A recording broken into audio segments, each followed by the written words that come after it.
السلام علیکم مائی YouTube family, کیسے ہیں آپ سب لوگ؟ امید ہے سب خیریت سے ہوں گے، سب کا رمضان بہت اچھا گزر رہا ہوگا۔ آج میں نے سوچا کہ ہم بچوں کے لیے کچھ کرتے ہیں، اور اس کے لیے میں نے اپنے یوٹیوب پیج پہ ایک خاص انسان کو انوائٹ کیا، اور ان کا نام ہے، ان کا انٹروڈکشن میں پہلے دیتی چلوں۔ ان کا نام ہے ڈوڈو آنٹی، اور وہ آپ سب بچوں کو ایوری فرائیڈے سٹوریز سنایا کریں گی۔ اور اس سٹوری کا مقصد صرف یہ نہیں ہے کہ وہ جسٹ ایک سٹوری ہوگی، وہ اس سٹوری سے آپ ایک لیسن حاصل کریں گے۔ اور یہ سیشن اب انشاءاللہ ہمارے یوٹیوب پیج پہ ایوری فرائیڈے ہوا کرے گا، اور ڈوڈو آنٹی سے آپ سب بچے بہت کچھ سیکھیں گے۔ تو چلیے ویلکم کرتے ہیں ڈوڈو آنٹی کو، اور ان کی زبانی ہم سنتے ہیں بہت مزے مزے کی کہانیاں۔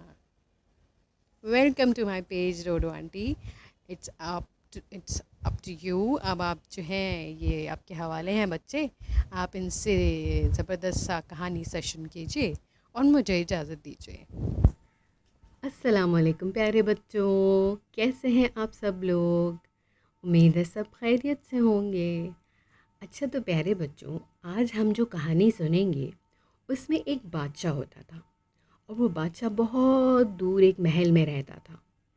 ایک دن بادشاہ کو کیا سوجی، اس نے اپنے 3 وزیروں کو حکم دیا کہ جاؤ میرے لیے ان باغات میں سے پھل چن کے لاؤ۔ تو وزیروں نے کیا کہا کہ چلیں بھائی، اب بادشاہ نے حکم دے دیا ہے تو ہمیں پھل چن کے لانے پڑیں گے۔ وہ جاتے ہیں اور ایک ایک کر کے ان باغات میں سے پھل چن کے لاتے ہیں۔ تو پہلا وزیر جو ہوتا ہے وہ تھوڑا عقل مند ہوتا ہے۔ اس نے کیا سوچا کہ میں بادشاہ کو اس کی پسند کے مزے مزے کے پھل جمع کر کے لا کے دوں گا۔ دوسرا وزیر کیا سوچتا ہے؟ وہ سوچتا ہے کہ بھائی بادشاہ نے کون سا چیک کرنا ہے کہ یہ اچھے پھل ہیں کہ یہ خراب پھل ہیں، تو وہ بس جیسے تیسے بھی پھل جمع کر کے لے آتا ہے۔ اور تیسرا وزیر کیا کرتا ہے؟ چونکہ وہ جلد باز ہوتا ہے اور نکما ہوتا ہے، تو وہ سوچتا ہے کہ میں جلدی جلدی اپنا کام ختم کر لیتا ہوں، اور یہ نہیں سوچتا کہ وہ سارے گلے سڑے پھل جمع کر رہا ہے۔ جب تینوں بادشاہ کے سامنے حاضر ہوتے ہیں تو سب کے تھیلے نکال کے، مطلب اس میں سے پھل نکال کے بادشاہ جو ہے وہ سامنے رکھ دیتا ہے۔ پہلا وزیر جو عقل مند وزیر ہوتا ہے، اس کے پھل جب سامنے آتے ہیں تو بادشاہ بہت خوش ہوتا ہے اور اس کو انعامات سے نوازتا ہے۔ دوسرا وزیر جب اپنے پھل نکالتا ہے تو اس کو بادشاہ بہت ڈانٹتا ہے کہ یہ کیا تم کچے پھل اٹھا کے لے آئے۔ تیسرا وزیر جب دیکھتا ہے تو وہ تو بہت شرم کے مارے، ندامت کے مارے جو ہے وہ خاموش ہو جاتا ہے کہ اب میں کیا کروں، اب میری باری آئے گی۔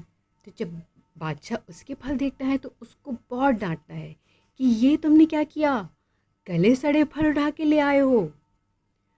تو اگر ہم اپنی زندگی کی طرف بھی دیکھیں تو اللہ بھی تو بادشاہ ہی ہے نا، اور ہم اپنے اعمال اگر اچھے رکھیں گے تو ہمیں اچھا پھل ملے گا، اور اگر ہمارے کام برے ہوں گے تو ہمیں اس کا برا انعام ملے گا۔ تو اس کہانی سے ہمیں یہ سبق ملتا ہے کہ ہمیں اپنے اللہ بادشاہ کے لیے اچھے اچھے کام، یعنی اچھے اچھے پل اکٹھے کرنے چاہیے، تاکہ ہمیں قیامت کے دن اچھا سا انعام ملے۔ اور اگر ہم برے کام کریں گے تو اس کا انجام بھی برا ہی ہوگا۔ تو آج کی کہانی سے ہم نے یہ سبق سیکھا۔ تو پیارے بچوں، اس کہانی کو یاد رکھیے گا اور اپنی زندگی میں اچھے اچھے کام کریے گا۔ آج کے لیے ڈوڈو آنٹی کو اجازت دیجیے، اگلے ہفتے پھر ملیں گے۔ اللہ حافظ۔